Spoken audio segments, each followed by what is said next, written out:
So, what is anxiety?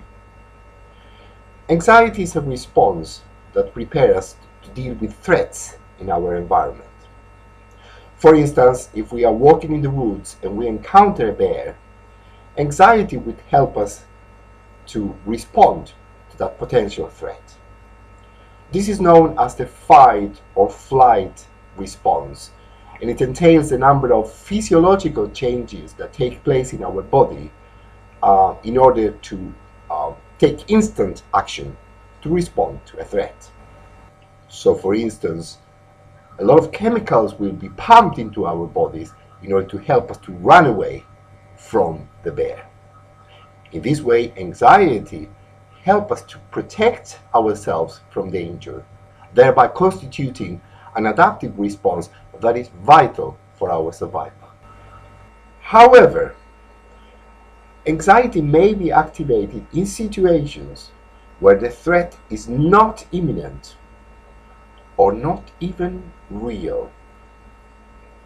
For instance, if we are going to a job interview, the idea of being interviewed may feel threatening, but it is not a threat to our survival.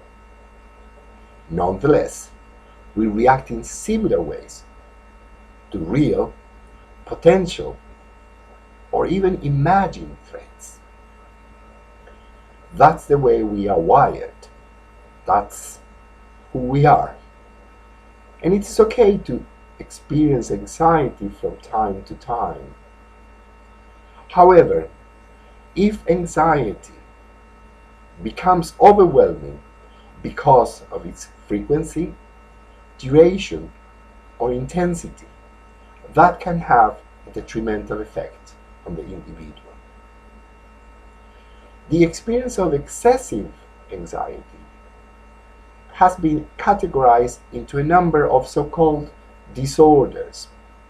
For instance, agoraphobia, panic attacks, post-traumatic stress disorder, obsessive-compulsive disorder, social phobia, health anxiety, etc.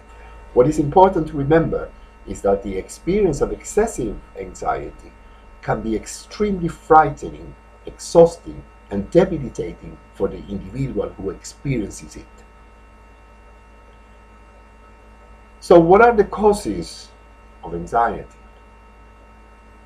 Well, most research suggests that excessive anxiety is a result of a combination of factors, a combination of genetic, psychological, and environmental factors.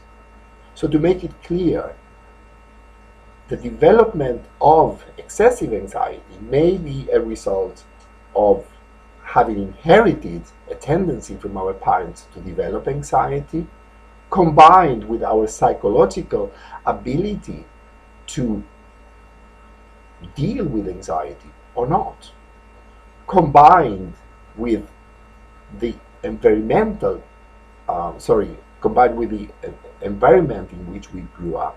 So all these factors may have contributed to different extents to the development of anxiety. Can anxiety be treated? Yes. Research suggests that anxiety can be effectively treated with psychotherapy. There are many different types of psychotherapies. I'm not going to talk about all of them. I'm just going to mention 3 of them: mindfulness, CBT, and psychodynamic therapy. Now, mindfulness focuses on helping people to be in the moment rather than ruminating about the past or worrying about the future. So it provides a number of techniques to help people to be in the moment. It's also focused a lot on acceptance. Then we have cognitive behavioral therapies, CBT, that focus on change, helps people to change their way of thinking, change their way of behaving, which will hopefully reduce the symptoms of anxiety. And then we have psychodynamic therapy, which aims at identifying and assimilating the causes of anxiety. So psychodynamic therapy will explore maybe unconscious processes that may have contributed to the development of anxiety. So, which is the best way to treat anxiety? Well, there is no single way, there is no one solution to help everybody who suffers from anxiety. I think that because the causes of anxiety are multi-layered, the treatment needs to address that complexity. So I integrate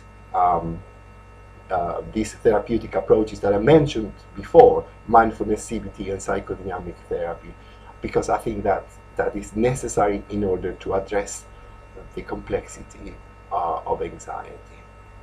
I hope that you found this information useful. Thank you.